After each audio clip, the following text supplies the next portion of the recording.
Welcome to Lift Talk. This is episode 27. I'm joined by Thomas Lilley today, episode 2 with Thomas. How you doing, man? Good, man. How you doing? Good, man. Thanks for coming to join me again.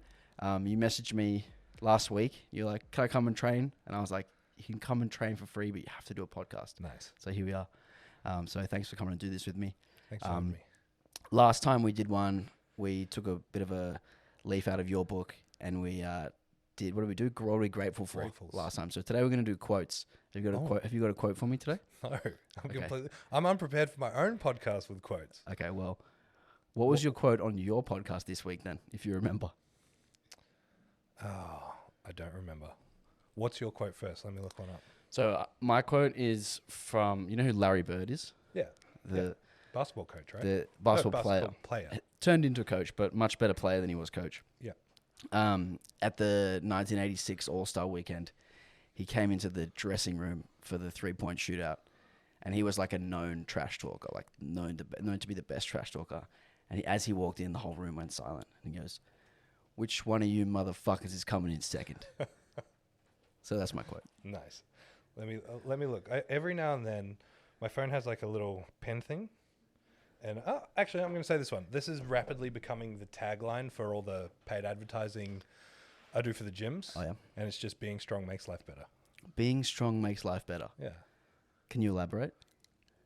What's it elaborate on?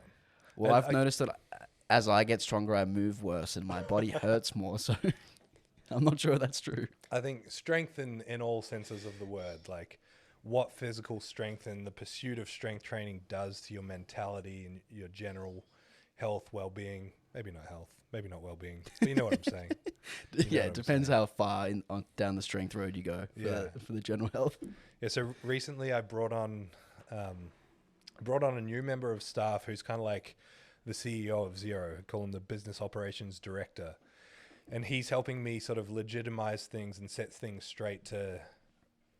I've got some growing pains, put it that way. You know, like having all these gyms is just exposing some holes in the system that I need to patch up if things are going to continue to grow at the rate that they're growing. And we were doing like the boring company stuff that I've never bothered to do, like mission, values, all that sort of stuff. Yeah. And this came out of that, and I really liked it. And so I've been teasing every now and then. We're making calibrated plates now. Yep. I've seen some of them, yeah. On the back, over the calibrated plugs, like if you look at a Rogue plate, it's just got the Rogue logo. If you look at a Leco, one side says calibrated by Leco, the other side says IPF sticker, yeah. Our one's going to have a Zero logo, and then the other side's going to say being strong makes life better. So I'm really, really digging this little line at the moment. That's cool. I like it. It is true. You see people who excel in other fields, they do well in strength training because it has the same qualities of someone who's successful in anything. And I think if someone isn't successful in stuff and they get into strength training, it teaches them like what steps you take to be successful in anything. Yeah. It can help you in other aspects of life. Chris, turn your phone off.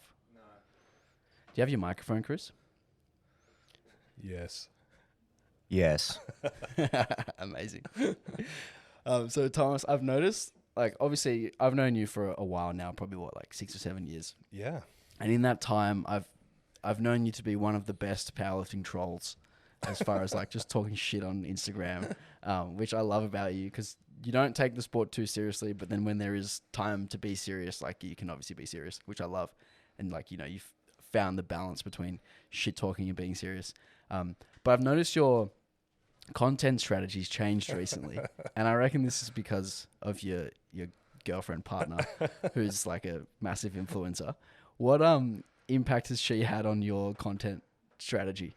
Honestly, none. This is on my own volition. I don't believe you. No, a lot of people think this. This is not her wheelhouse because the stuff I'm posting is just nonsense.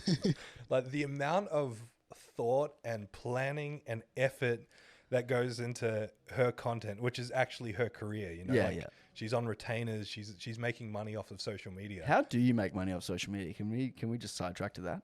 Well, retainers is a big one, right? So like being on retainers with brands, right? So brands are paying you a monthly or quarterly amount of money to be representing their brand with a set number of deliverables. There's a lot of one-off sort of stuff that'll pop up. You know, companies will reach out and offer to pay you to do a post or a story. that kind of thing. That's the main thing for her. Yeah. Wow. Yeah, but yeah, like she's an actual professional. I'm just being a dick, really. Yeah, I get exposed to a lot of I waste a lot of time on reels, like at night waiting to go to bed, just doom scrolling. And I see some stuff and I'm like, that could be funny in this context of powerlifting. So I'm like, well, yeah, why not? Yeah. Have a crack. It's going to be very short-lived. That's how I get all of my meme ideas, is just scrolling through Twitter and seeing a video with a caption. And then I'm just like, okay, I'm going to change that caption to something powerlifting related and just steal it. And Yours are great. What I've noticed is that when you make ones that are like a green screen with a clip from a movie, yeah, and it'll be perfect and it'll all perfectly line up. I don't know. I feel like they don't do as well as when it's like you as a person. That's why I haven't done those, because I think of those ones a lot as well. And the stuff you post is fucking hilarious. I love it. I don't know if I'll go down that route personally, but I'm also a useless content creator. I don't think I'm a good enough actor to do the stuff that you do. Like that one that you did where you're just pouring the juice into the glass, and then all of a sudden it's actually you. That one's fucking so funny. Yeah. I wouldn't be able to keep a straight face doing that. Nah, it's all in good fun. That comment of don't take powerlifting too seriously. It's my life's work. I love powerlifting with all my heart, but if we can't laugh at ourselves, then what are we doing? Exactly right. And that's the birth of most of my memes too. It's like, I'm not taking the piss out of someone else. Yeah. I'm taking the piss out of me who made a mistake and now knows better. Yeah. It's the same as like when I do the on the plane things. Like most of the things that I'm saying is stuff that I've probably believed in the past or done. It's a mirror for ourselves as powerlifters to be like, what the fuck are we doing? Exactly right. Yeah. It's even particularly true for the people who've been in it as long as we have, like 10 plus years, because we didn't have much content out there about powerlifting. We didn't have much direction, many people telling us what to do. Whereas now it's probably a lot harder to make those same mistakes. And it's more obvious when people do make them. Whereas like back in the day, fucking everyone made the same mistakes. It was almost normal to like fuck up and fail. Yeah. Yeah.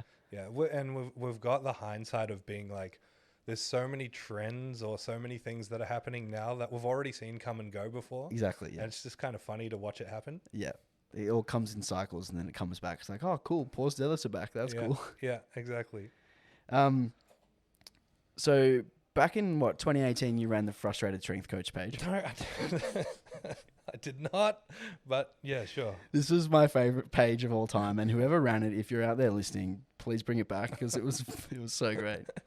Do you know who it was? I do. Yeah. I told you this last time, didn't I? Oh, that's right. I didn't know the guy's name though. Yeah. Yeah. I mean, I don't even know if most people would know who they are anymore. The old IPF people would. Who is it? So it was Brock Cook. And Damien Horn. I've heard the name Damien Horn. Guys up in Townsville. Okay. That sort of area, northern Queensland. I remember because a lot of people thought it was Chad Wesley Smith back then as well. And Chad Wesley Smith was doing an Australia tour. And Damien was in Valhalla, like PTC Brisbane back in the day, while Chad Wesley Smith was there. And he filmed him. And then he posted it later. And it creeped the fuck out of Chad. He thought it was the weirdest thing ever. That is very eerie. Okay, we'll veer on to a slightly more serious topic. Oh. This one is definitely for clickbait because this is going to be Angry Thomas and I love it. So give me your thoughts. I'm sure you saw IPF Worlds and the implementation of the jury system. Give me your thoughts on what you think a jury actually should do, and then what we kind of saw and the stuff that they were doing that maybe they shouldn't be doing.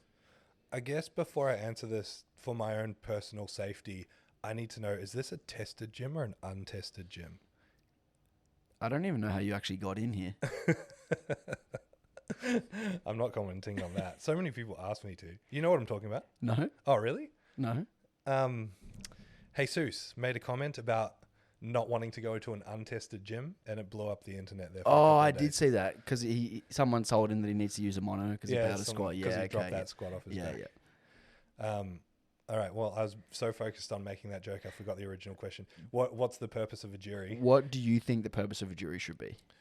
I actually love the concept of a jury because all powerlifting rule books, obviously, I exist across a lot of federations, or I have, and I've looked into it deeply and read every rule book and writing the APL rulebook, and almost every federation, or at least every major federation that I know of, has rules in place for lifters to be able to contest lifts. And if you're at my competition and I make a call and you come up to me as a referee and you're like, hey, I want to contest that lift, the highest likelihood is going to be me saying, tough luck. I made the call. I saw it. This is how I refed it. I'm happy with that. It's going to be pretty extenuating circumstances to have a lift turned over in that case. So a jury is fantastic in that, to be able to say, hey, I feel like this was a bad call. Please review this with the jury. I think that's great. How the jury was used at IPF Worlds was not like that. It felt like it was just like, oh, we're not happy with that call, we'll turn it over. Which I was just talking to John outside before. If I was sitting in the chair as a Cat 1 IPF ref and I made the call and then some other ref, who maybe even is Cat 2 at the jury, turns it over, I'm like, why the fuck am I sitting here? So I feel really sad for people like Vicky, for people who had their lifts so rapidly overturned without some sort of like contesting of it and being completely powerless. Yeah. So yeah, I don't know. What do you think? Well, there's a few things in the IPF rulebook that run contrary to what was actually going on, that's my biggest issue with it, is the jury is supposed to intervene, A, when there's a coach challenge, or B, when there is like an egregious error made by the platform officials. Yeah. And we weren't seeing that. We were seeing lifts that were quote unquote borderline, which in my eyes is like, did you get 2 reds or 2 whites? Like that's a borderline lift, right? It means like 2/3 of the platform of the officials thought it was good, 1/3 thought it wasn't, or vice versa, right? That's kind of borderline, right? That's not the job of the jury. The job of the jury is to step in and go, hang on a second, that squat was miles high. You guys passed it. We're going to flip that one over. Not that one was on the line. You let it go. Okay, we'll leave it. And the other thing was what you said, Thomas.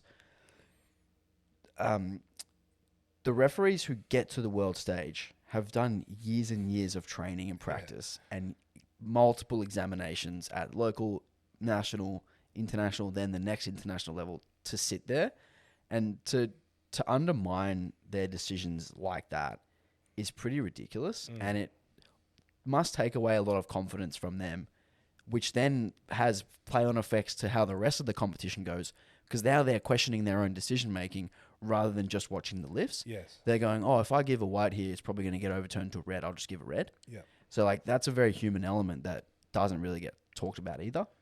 It also kind of raises the question of the future of refereeing, because like, let's take elbow depth, for example.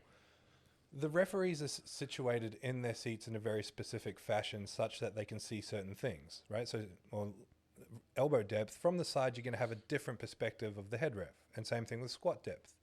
And so what camera angles are the jury using to overturn the lifts? It's not a direct eye view of what the referee is seeing, which kind of begs the question, well, what's the point of the referees? Why don't you just have 3 referees watching a camera, replay it 10 times and make the decision? Yes. And is that potentially the direction that powerlifting refereeing may head? Because you could make the argument that it might be a better way to do it, because you can have potentially a more objective view of the lift. You can scrutinize it harder. Whereas, you've ref before? Yeah. You know what it's like. You get a split second to make that decision, and you're a human. Sometimes you do make the wrong call. Exactly, yeah. So it's an interesting one, but yeah, overall, I think it was a gross abuse of what the jury was meant to be at that competition, which is unfortunate for the lifter. But again, I maintain I actually love the concept of a jury. What have they changed the thing? So can you still contest a lift to the jury? Do you have to pay for it? Is that still a thing? You do have to pay, but if you get your money back, if it's a legitimate concern, like even if your attempt is not overturned, you still get your money back as long as you're like within the good nature of the sport. I can't remember the exact words. And you can only... You can only actually contest now your own lifters. Okay, because in the past you'd be able to contest other lifters. Yeah. So then any coach would just wait at the jury table waiting for some competitor to get 2 whites, and then they just throw their money at them. Yeah. And was that actually common? Was that happening? I'm actually not too sure, because I've actually not been to Worlds, Yeah, okay. and they don't really show like the coach jury interactions on the streams, so I'm actually not too sure. Do we run juries here in Australia? Like, does APA run juries at nationals? We can, but we haven't yet, just because we don't have enough resources just yet. I think we want to at nationals. Is it mandatory? I'm assuming not, No. because then you'd have to have so many refs at every single competition. It's not mandatory, no. Yeah. It must be mandatory at a world level, though, right? I think so, yeah. I'm not entirely sure even. Because I think when I was part of GPC, I think at GPC it was mandatory at a world level, but not at any other level. Right. But I might be remembering that wrong. Yeah. Yeah. A good point you raised there, which I think is really important, is the camera angles. So what we have currently is essentially a snapshot of all three referees' positions, right? Which gives us a good idea of the lift in totality. It's like, okay, it might be good from one side, not good from the other side, good from the front. Overall, it's good. What if the camera angle is set on the side that was not good? Now the jury's watching the red light side, and they're getting a different perspective than 2 out of the 3 referees, right? So my idea for what the jury should be is, and IPF, feel free to steal this. There should be a camera at the front representing the chief referee, a camera on one side representing the side referee on the right, and then a camera on the left representing the side referee on the left. And then there should be each jury member have different cameras, and they each watch every lift from the same angle, and they each actually judge every lift, yes or no, white or red. And then if they are called upon, their lights are shown. As opposed to, we have a 2 red light situation. Now the jury all gathers together and they coerce and talk about one lift. And usually what happens in that instance is the person who's the most senior, everyone just agrees with them and goes, yeah, okay, no worries. Whereas right now what we have is an uneven representation of what the platform's having on the jury system. So wait, are you suggesting the 3 refs, like you said, there's the 3 cameras, so it's like there's just the equivalent of the same 3 refs? So yes. One person is just looking at the left one. Yeah, okay. Yes. And then that way we get like an actual snapshot of the whole lift from the jury as well as the platform. Yeah. Rather than just looking at one camera angle. Because you can watch a lift from different camera angles and get vastly different opinions on what happened. Yeah. The hardest thing is always going to be, especially with squats, like being able to see past spotters, being able to see what you actually need to see, for sure. And that's another issue with some of the refs is like, you see them, they sit so far away and they don't move. And then they give a red. It's like, you didn't even try and see depth. Like, you weren't even trying. And they're just like, nah, it wasn't good enough. Yeah. It's like, there's 5 spotters in the way and, you're 10 meters away. It's pretty ridiculous. Anyway, might get banned from the IPF now. Careful. All right, next topic, Thomas.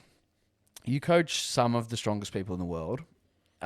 Let's start with Colton. So tell me a bit about him. It seems like he's almost burst onto the scene quite recently. I remember you talking in one of your recent podcasts about how he's been working at it for years and years. Talk to me about him. He's strong. He fucking sure is. He's real strong. He's so strong. He's a freak. Yeah.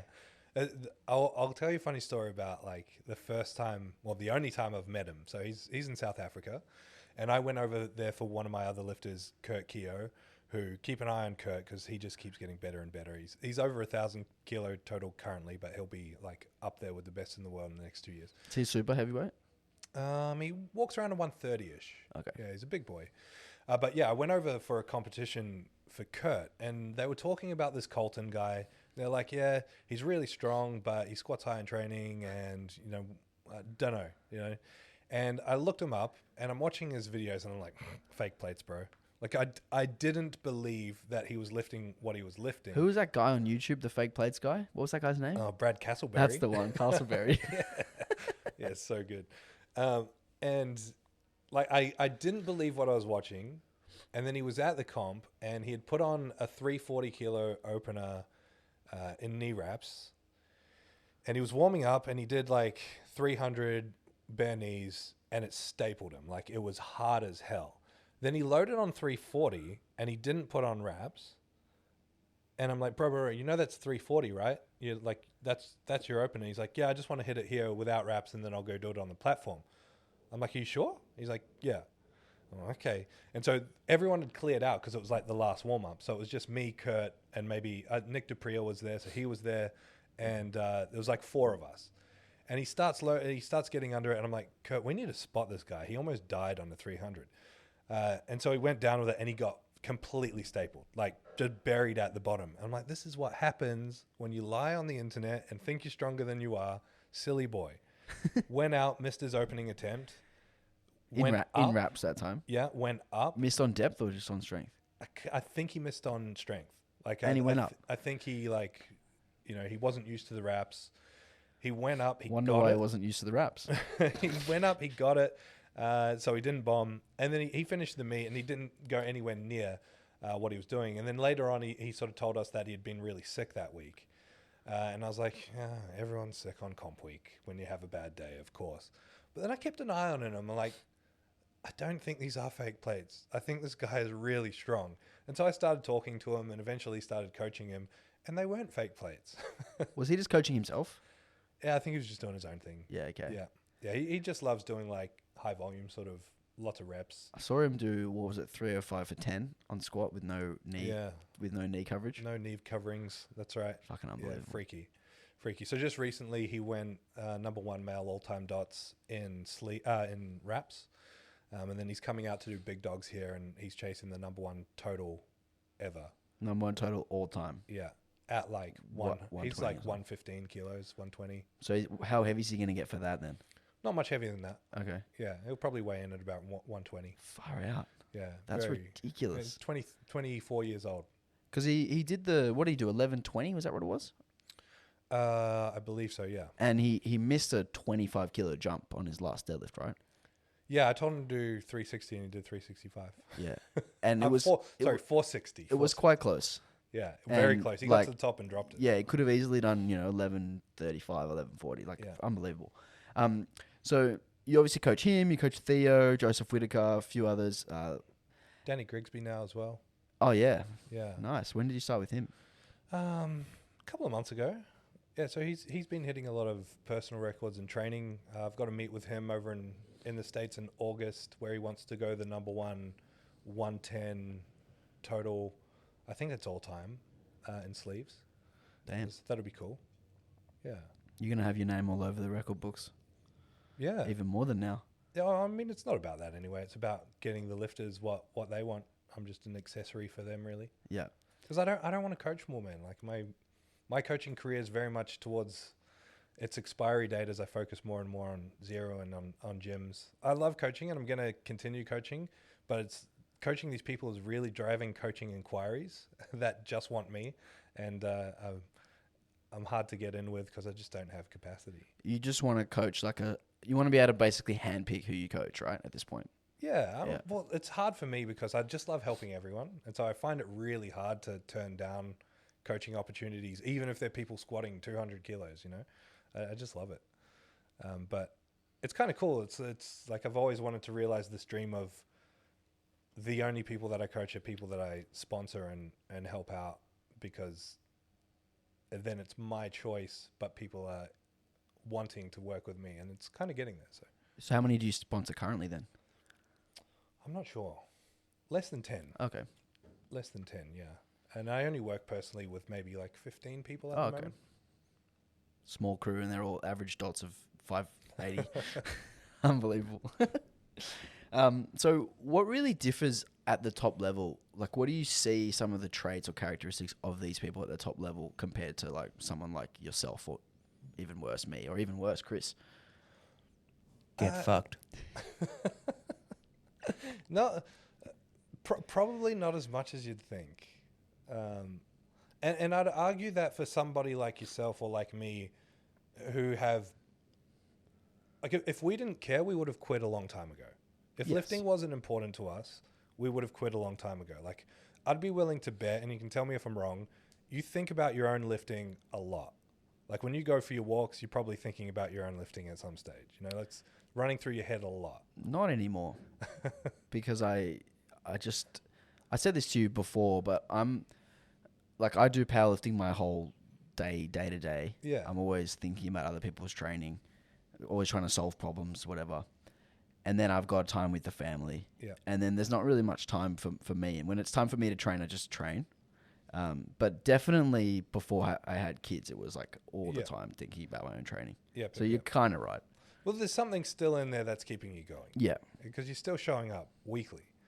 And it would be very easy for you not to, especially having a young family, right? I think it would actually be really hard for me to quit. I mean, in concept, you know, mentally it would be hard for you to quit. Yeah, mentally very hard for me to quit. But I would say that that's the most common thing, because like the kind of like hard athletic mentality that you'd think most of these people would have, a lot of them just don't. Like a lot of them, you know, have the same sort of struggles and complaints and issues as the average lifter, but they've got this thing in their head that refuses to let them not be the best. That's the commonality. And the more I've worked with people like that, the easier it is to identify. And a lot of the times, the people that are loudest about it don't have it. You know, that you'd get this all the time, and you've had it over the years, where someone's like, I just want to be the best. Nothing's going to stop me. And they're vocalizing it all the time. They're not going to be the best. There's certain like qualities and aspects and traits that these people have that other people don't, that make them be the best. And it's little things. It's subtle things. It's like Jen Smith, arguably the best female that I've worked with. You know, number 156, number 160 female in Australia. First female to bench body weight bench in Australia. She's gone for number 252 female in a couple of weeks' time. She'll show up to a squat session and be like, I don't want to do this. Everything feels shit. I hate this. But nothing stops her from getting it done. Yeah. You know, like it's like this vocalization of I don't want to be here, but it's not real in her head. There's a thing in her head that's like, fuck you, you're getting it done. Of course you want to be here, Yeah. Yeah, see, I see the same thing. Like, I don't coach people at the same level that you do. But the people who I do have who are like vying for national championships or, you know, wanting to go to worlds, they have something in them that when something like that pops up, the other part of their brain takes over and tells them, like, fuck off. It's like the angel on the shoulder telling the devil to get fucked. Yeah. And they won't take any of those little inconveniences as an excuse to not do what was required. Yeah, that's what I found. The thing I find really interesting is that mindset is not necessarily only applicable to the elite. You know, there's going to be plenty of average lifters that have that same mindset that don't have the genetics to back it up. And vice versa. There's people with like the genetics and the strength that don't have that mindset, that just kind of like show up and then fizzle out. Yeah. There's an element of like, I believe at the top end, there's a certain element of just injury resilience that people have. Like some people are just less prone to getting hurt, and that allows them to keep going despite the enormous weights they're lifting or whatever. Yeah. There's several factors that are going to contribute to adding to that mindset to get someone to the top. I don't think it's the mindset alone. Yeah. Do you think that you can kind of tell if someone has it genetically in terms of like a strength potential? Do you think you can see it? No. No, I don't. No. So how do you know then if someone has the potential to be one of the best then? Just kind of guessing? Yeah. Yeah, really. I mean, I've worked with several people who I thought were going to be like that never got there. You know, who had this enormous starting point, you know, maybe squatting high 3s, low 4s, or benching mid 2s or whatever, that just kind of stayed there. And not because there was an issue with coaching, but because they didn't show up, they didn't want it, they were not prioritizing that aspect of their lives for a number of reasons. I'm sure as a coach you've experienced this too, where you learn very quickly to not get excited about potential. You know, oh, this guy's got the potential to go really far, because you always get burned, because most people don't end up doing that. Yeah, I had that a lot early on because I was so keen to like coach a national champion. I was like, this could be the next guy, and then you almost like you want it more. You than want them. it for them, and they don't want it for themselves. Exactly. And then you kind of push the wrong buttons and you contribute to their burnout. And that's like one of my biggest regrets. I had this one girl, I won't say her name, but she was like super, super talented, but she just never really enjoyed competing. Like she had, you know, a bit of anxiety around performance and pulled out a heaps of comps that she would sign up for, but she was super, super strong. And I think that I actually nudged her too far to try and get her down the competition route, and it never really worked out. So that's like one of my big regrets. I'm sure you've had similar. I don't know. I'm a pretty hands-off coach. Like, I'm not real pushy. I've definitely had like a mental investment in people that have been burned on. There's one guy I can think of who is, I would say, one of the most athletically gifted humans I've ever known in my entire life. I met him when he was 20. He was like 135 kilos, never done any sort of lifting in his life. His like first 10 weeks, his first introduction to deadlifting was about 280. And in 10 weeks, he was pulling 370. And this is like 8 years ago when 370 was mind-blowing weight. Still is. And and I was like, okay, this is going to be my guy. Like, this is, and we lasted another 8 weeks. And he's like, yeah, I want to try fighting. I want to try strongman. I want to try jiu-jitsu. I want to try cycling. He did cycling for like 3 years, and he just dominated everything he did, but never went real far before he got bored of that and went on to the next thing. Yeah, it's so rare that someone with that much talent will choose powerlifting in the first place. Yeah. It's like Jesus Oliveros is like maybe the best example of it. It's like he's only been competing for 4 years. Yeah. And he's totaled 1180 something. Insane. In sleeves, walked out squats, drug tested, unbelievable. And he's got a whole family of brothers who freaks. are coming as well. Unbelievable. What about the programming aspect of it? What do you find differs from your experience with coaching like sort of intermediate or low level advanced lifters to then coaching the really elite lifters? Almost nothing. Yeah. Yeah. I had a great conversation with Jamie Smith about this the other day. He made a post along the lines, I'm paraphrasing, but it's like training works the same for everyone kind of thing. And, you know, I draw inspiration from things like running, for example. You know, if you're training someone to run a marathon, you respond to what you're meant to respond to, not what you think you respond to. And so, like, the training for the more elite person is not necessarily that different. It's like you were saying, coaching before is a lot of problem solving. It's more so what problems are we trying to solve, and how are we going to solve those problems. I made a solo podcast recently because the comment I hate about working with genetically gifted or elite level lifters or whatever is that it's easy, is that it's like, oh, they could just do anything and get stronger. In my experience, it's very much the opposite. There's like such a high degree of precision that's involved. And again, you've been around this long enough to know that the more experienced you get, the harder it is to continue to make progress. And the someone just tried to barge in. Little visitor trying to get some free coaching advice. Don't know how I feel about that. The more experienced you get, the harder it is to make progress. And so when you're working with someone who's gunning to be the absolute top, there's no room for mistakes. Yeah. You think a year is a long time of training. If you break your blocks down into 5-week blocks, I use 5-week blocks, it's 10 blocks of training. If you've got 3 peaks in a year and you actually peak 3 times in a year, which is crazy to me, there's 15 weeks gone. It's like a third of the year disappeared. Like it's actually crazy how little time you have. And so it becomes about return on investment. And so when you're inexperienced, it's not hard to get a return on your investment. When you're experienced, every single thing you do in the gym matters.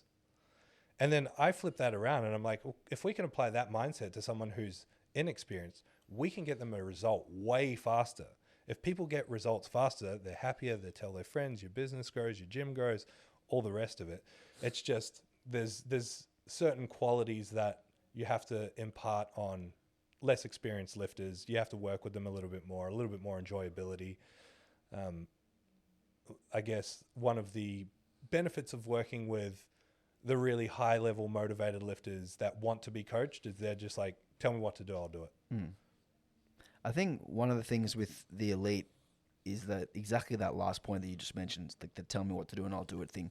If you write it on the paper, you know that it's getting done. Yeah. Whereas with someone who's a little bit more inconsistent, a bit more intermediate, who's kind of in and out of the gym, they might miss accessories here and there, and that's contributing to slower progress for them. So it's like... Hello. Hey, Chris. I think a really good analogy to encapsulate this idea is like a target. So like when you coach a beginner, it's like this big target. And then as someone gets more and more advanced, the target shrinks. And that's kind of your options, I guess, for what you can do in training that will actually be successful. And like as you get better and better, that kind of target shrinks and shrinks and shrinks. And you almost have to be, as you said, more and more precise with what the training prescription is, what the feedback is, what the technical guidance is as someone gets more and more advanced. Would you say that's accurate? Yeah, exactly. The first thing you learn in like a scientific degree is the difference between precision and accuracy, and they use a target analogy. So it's like accuracy is hitting the same spot over and over. Accuracy is hitting the right spot. Precision is hitting the same spot. And exactly that, as you get more experience, the target shrinks. And so you need precision and accuracy. You can only have that if you've built a wide array of experience. You can't afford to make mistakes. I'm a little bit old school in my coaching approach. I don't even know if you'd consider it old school, but I'm very much of the opinion of, like, I don't mind a little bit of collaboration for sure, but I want a little bit more control in the sense that if I'm coaching you and you go to a meet and you fuck up, I want to be able to say that was my fault. I did this wrong. I want to take that accountability, because I hate the idea of us working together, you making some decisions that I don't agree with, and then getting to comp day and being like, whose fault was it? And I'm fortunate enough to, I guess, work with people who work with me on that. That's one of my biggest issues with giving people RPE without any sort of guidance on load. It's like, I would prefer to get it wrong and then be like, okay, I can adjust if I've given you a load range or even just a static load. I would prefer to get it wrong and then have myself be able to adjust it the following week than give you an open-ended range and you fuck it up and then you say, oh, now it's not working, because you're the one who's made that decision. Like, I would much prefer to make those decisions myself. So you mentioned that like things get a little bit more precise as we get more advanced.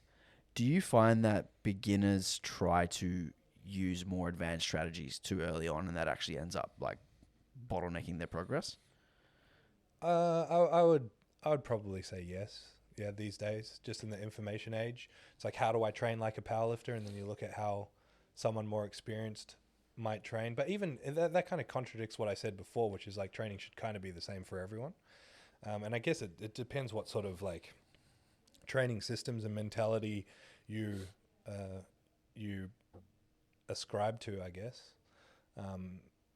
It's like the whole frequency thing, you know. I've got a bit of a beef with frequency, and the hard thing about frequency is that it works really well until it stops working. And if you put yourself in the frequency basket too hard, too fast, your only option becomes to add more. You can't, you sort of lose the forest for the trees.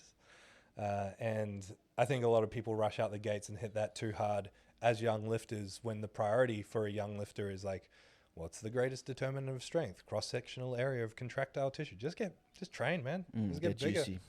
Yeah. Yeah, I think that's so common with particularly lightweight males. I see this so much. Like, lightweight males, 5 times a week bench, tiny range of motion, stay skinny forever. Bench goes up 2.5 kilos every 2 years. Yeah.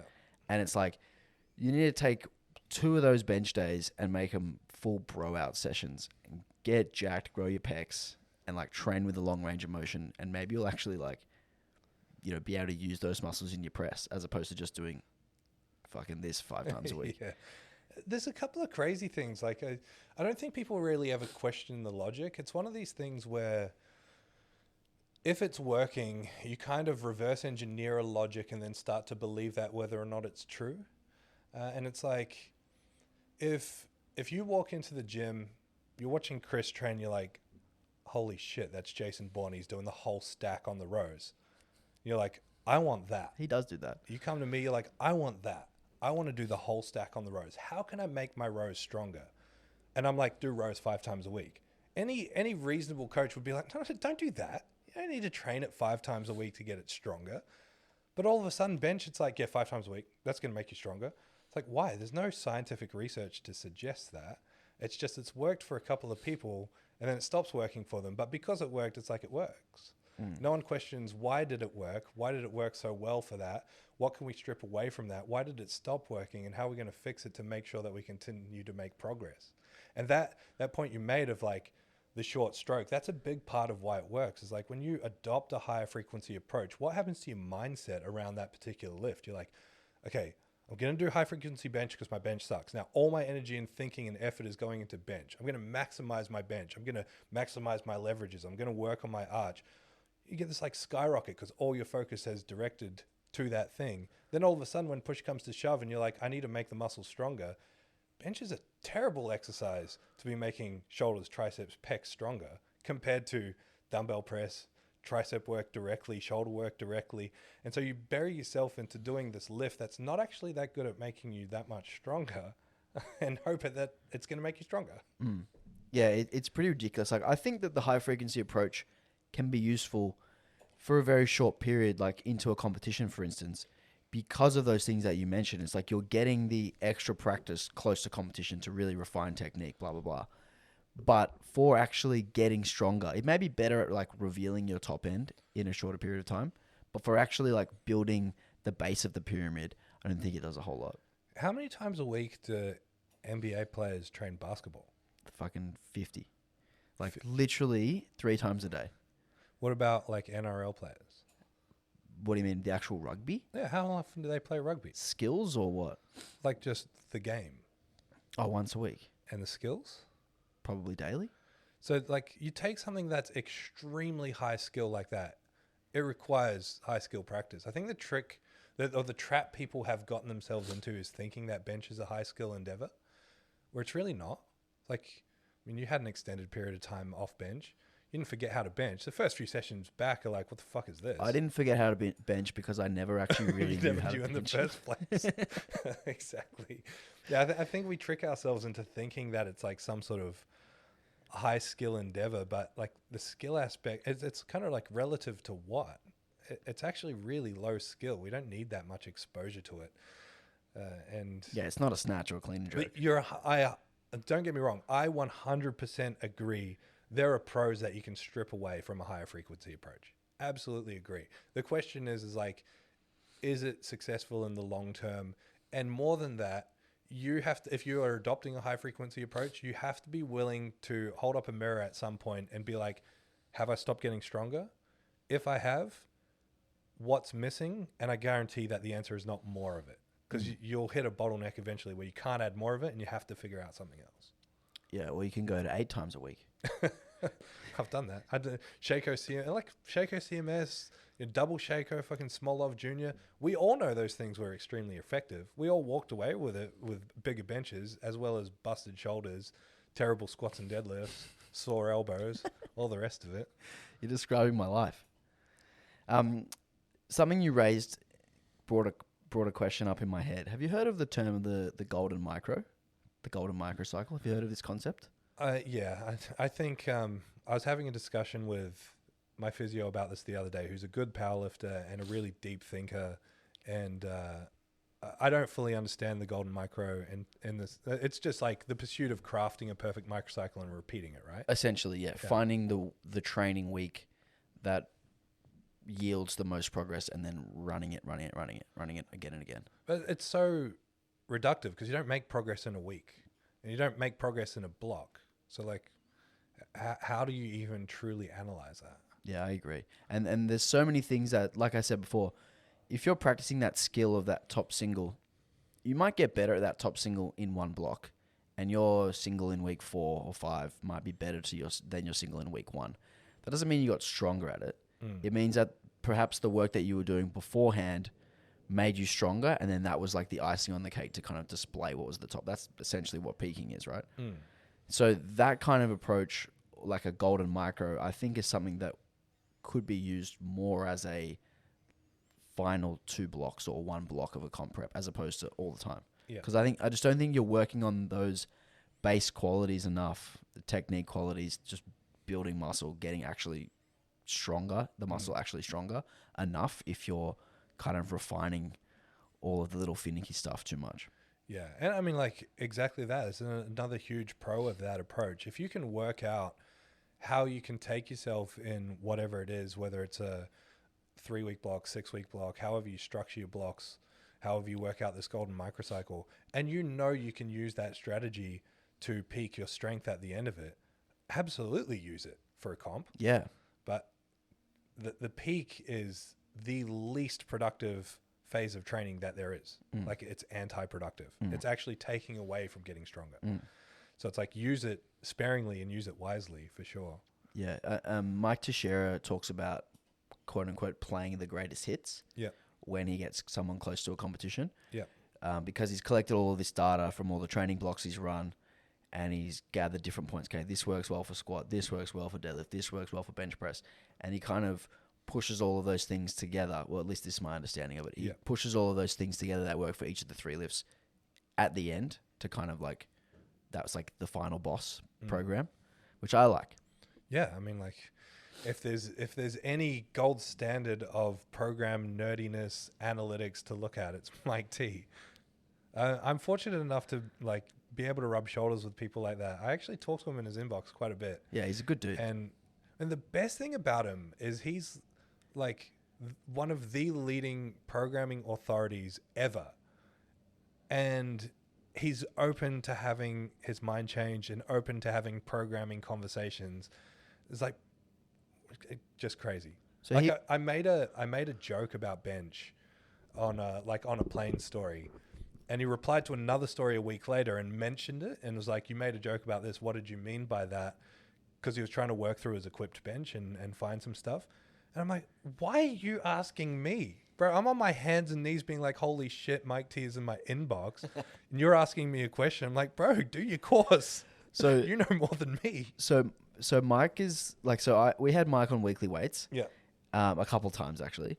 And I talk to him semi frequently. And he was developing this thing called Track R, which is like a emerging strategies on steroids program where the lifter puts in. This is an untested gem. Yeah. All right. It's a callback from earlier. So it's like emerging strategies like gone crazy, where the lifter puts in all of these different inputs about how recovered they are, different muscle groups, different soreness in different muscle groups, how they're feeling, how much sleep they got, all this stuff. And it rejigs the program on a day-to-day basis based off of the inputs that it gets, right? And I was really interested in this concept. So I asked Mike if he would come on Weekly Weights and talk about the whole idea of the thing. And he's been working on this for 10 years. And it's this giant spreadsheet with 1 million algorithms. And he sent me a 15-minute long loom of him explaining all the inputs and showing me what happens when he puts one thing in and what implications it has on the program. And I was like, man, this guy is just like giving away his time for free to help me. This guy he's actually never met in person, across the world, like actually such a great dude. Yeah. I was really impressed by that. Yeah. Unreal. And yeah, we asked him all these questions and he was about it. And I came to it from like the psychological lens, and I was asking all these questions about like, do you think that lifters actually take care of their sleep and nutrition better so that they have better input so that they get the program that they want? And he had never thought about that at all. He'd only ever thought about it from like just this is what happens like robot lens because he's a robot. Yeah. It's super interesting. Do you pay attention to like the hypertrophy world? Did you know the way the pendulum swung there in terms of like 2 sets, super high intensity, never training to failure, always within 3 to 1 RIR, that kind of thing? So I know of the concepts and I really like the idea of lower volume accessory work,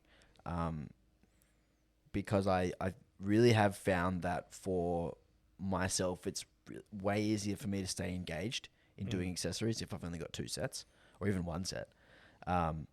What are your thoughts on it? Oh no, I love it. And like it's being rigorously looked at, and I mean that's just the way that the world's turning in terms of hypertrophy. But hypertrophy, like if you're talking about muscle, it's like hypertrophy and strength are a lot more closely related. And to kind of summarize my current training approach or programming approach, it's very much in line with that. Super low volume SBD, very high intensity. Like I'm talking 3 sets a week, squat, bench, deadlift for most people. And that's not unique. It's like, oh yeah, because inevitably you're going to get someone and be like, oh, I just changed fucking juicy people or really strong people. I'm talking about like new people, natty people, male, female. Let's have the juicy conversation because I'm actually interested in this, as opposed to all the other stuff that I wasn't really interested in. What is it actually like coaching someone who's like taking a lot of gear. No different. In what way? No different. Like the training process, the rate of progress is very much the same, which sounds ridiculous. So if you mapped out the average rate of progress over the entire training cycle, of course, the entire training lifespan of a lifter, of course, the rate of progress is higher. But when you sort of zoom in and look at, okay, well, Chris decides, okay, I'm going to start running some little spices here and there. He's been on it for a couple of years now. A little bit of testosterone, start putting things in. He'll get a rapid increase. Like, let's just attach an arbitrary figure, maybe like a 10% improvement across the board. Then once he's like settled at that level, because of the way drugs work with half-lives, and like you end up with like a floating level that you're at, progress stays the same as when you're natty. It's no different. So the major difference is like the variability in performance when substances are coming in and out. But outside of that, very little. A little bit more consideration with things like people who use performance-enhancing drugs, depending on the type of performance-enhancing drugs especially. There's like an increase in muscle tone, so muscles get tighter. There's an increase in like fluid retention, maybe like restriction in joints. So the attention to working through full ranges, making sure there's like deep split squats and full range rows and overhead presses to keep joints healthy, that becomes extra important. Do you find injury rate goes up? Because that's kind of what I've seen. I see a lot more, in particular, soft tissue stuff from enhanced guys. Like you see more quad tears, you see more pec tears, you see more bicep tears. Did you find that? Sure. So like obviously you can have catastrophic injuries like that, natty or not. Do you think it's more because of the load, or because of something to do with the gear? Definitely a few factors. Okay. Definitely a few factors. So like again, you're going to see catastrophic. Like look at Stephen Day tore his bicep off. You know, like, yeah, he's on heaps of gear. You can have big injuries, natty or not. You're going to see higher rates of it in the non-natty community for sure. Look at your instability as kind of your safety net. Like when you're doing a big squat, backgrounds forward a little bit, you get it slightly out of position. If it's a max squat, you just fail.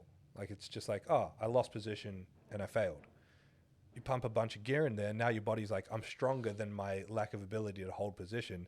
Now, when you lose position, those areas that are getting loaded and can't power through are getting loaded, but you can power through, and there's extra load, and that's when things snap. Right. So it becomes an overload thing.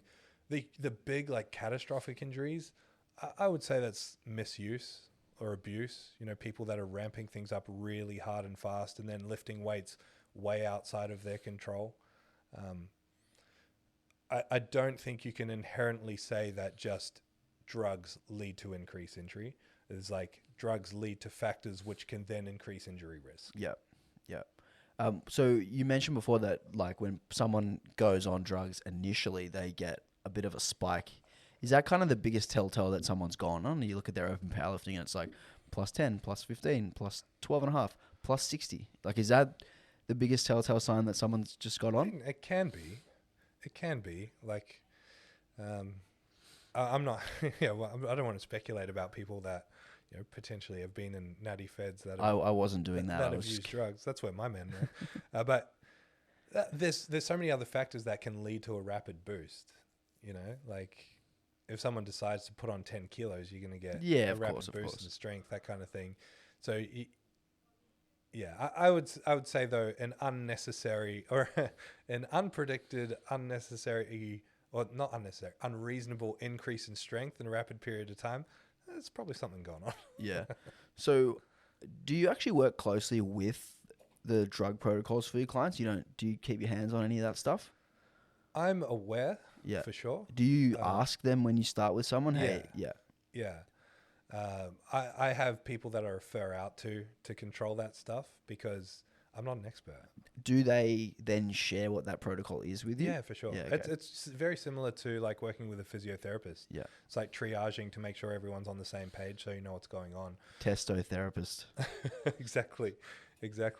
But like, I mean, the actual coaching response is, I always use the analogy of either like noobs or people going from like a harsh calorie deficit to a calorie surplus. if you know that someone's going on a big surplus from a deficit, you don't preempt their numbers being bigger. You write them a program and you change it as you see, oh, this is way too light. We can increase. Yeah. Or you build in like ranges, be like, if you're feeling good, go to the same thing. Yeah. Same thing. If you know there's a big change in gear coming, you don't automatically increase the weight. You build that in. And same thing with like knee wraps. The other question that people often ask around this is like the recovery aspect. Like, oh, surely you recover better, but so you can do more volume. So no, because the recovery is offset by the load. Yeah. It's like, the person might feel generally better and fresher and good to go. That's normally a bad thing. You don't want to lean into that because that is when people get injured. Yeah. When people start feeling like Superman and want to push the limits a little bit too far. So is that another thing that you have to control then with the people who use drugs? You have to like kind of almost slow their rate of progress a little bit? Only young people and irresponsible people. The hard thing with the world of drugs is that Hasn't been studied. no, well, I feel like there's more rigorous understanding about it now than ever. It's more so people only talk about what happens going on and adding things and not what happens coming off and the mentality that creates and how heavily it affects lifters. And I feel like I have a responsibility knowing that after working with a lot of lifters firsthand to impart that education on people. What have you seen gone wrong then? It's like when you get a rapid drop in those sex hormones, it really messes with your head. Like you get really depressed. I'm sure people know that, low testosterone and depression kind of go hand in hand. And people make up these arbitrary numbers like, oh, you're going to crash after 6 weeks. Which I understand the half-life of drugs. It doesn't happen that quick. It takes a long time. So people stop gear and then ages down the track, get really depressed, start hating everything and can't work out what's going on, can't rationalize it. And that's when they losing their jobs, breaking up with their girlfriends, quitting lifting, having temper tantrums about their lifting and about feeling weak. There's quite a lot more like emotional management that needs to go on with people coming down off gear. So the testotherapist isn't just a physiotherapist, it's a psychologist as well. No, that gets dumped onto the coach. Yeah, I know. I got to deal with Chris's problems every day. You're saying drugs will fix it. You have to stay on though. Yeah, forever. All right, good. Final thing we can chat about. You got a comp coming up next weekend, allegedly. Tell me about it. Yeah. Well, originally I was going to do a quick peek and qualify. I need a 500 dots to qualify for the pro division of the Zero Pro. So the plan was to do that and have one last hoorah raw before I throw it in completely. Why are you throwing it in? Just my hips. Like I've had 3 surgeries on my hips. I need another one, and the next one is quite serious. And it's not my hips even that give me grief. It's because my hips are bad. My back gets really bad pain. I get a lot of like neural stuff. It's just not a nice way to live. It takes the fun out of lifting. And I still have unfinished business in Raw. Like I really don't want to walk away from Raw without doing 900.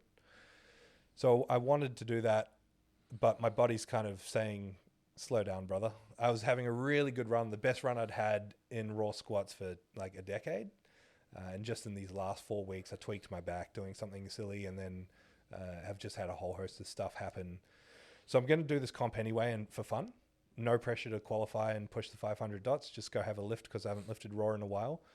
And then all the stuff I've been doing with my physiotherapist is working really well. And I'm just going to give myself a longer run and go for something next year. So you won't do the Zero Pro then? I don't think so. Okay. Yeah. So you said this will be your last go at Raw. Yeah. And then you're done, or you're gonna have another go next year. No. So like once I get this 900, then I'm done. So okay. I want to just have like one big peak. And I haven't really peaked for this comp. And then you'll go equipped, or you'll just do bodybuilding or something. I'll probably go equipped until I can't go equipped anymore. Yeah.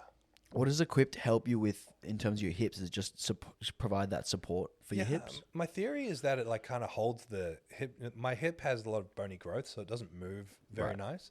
And I feel like it holds it back in the socket a bit better, so it moves nicer. So then my back doesn't get fucked at the bottom of the squat. Yeah. Because that's the only time I get problems is when I'm squatting to depth. Okay. So just squat high and then just squat deep in the comp. I can only hit depth on my left side anyway at the moment. My right's grown a little bit out of shape. Speaking of Stephen Day, that's what he told us here, that what was it that was bothering him? Something was bothering him. I don't know, something. And he couldn't squat deep at all. I think he had FAI as well. And Like he he was- had a cam lesion or something. I Yeah. listened to the podcast. Yeah, and he was just saving his depth and for the comp or for his final single, Yeah. and then all of his back offs would be like 1/3 depth and stuff like that. Why don't you just do that? I don't know. I don't think I can. I haven't thought about it. I don't think I can. Yeah. Cool. Anyway, man, thanks for coming and joining me. Thanks for having me. Let's go do some. You're gonna do some deadlifts, and I'm gonna do some shit bench. Nice. And Chris, you gonna train? No. Awesome. Thanks, Chris. Loving that mic. So good. Talk to you next week, guys.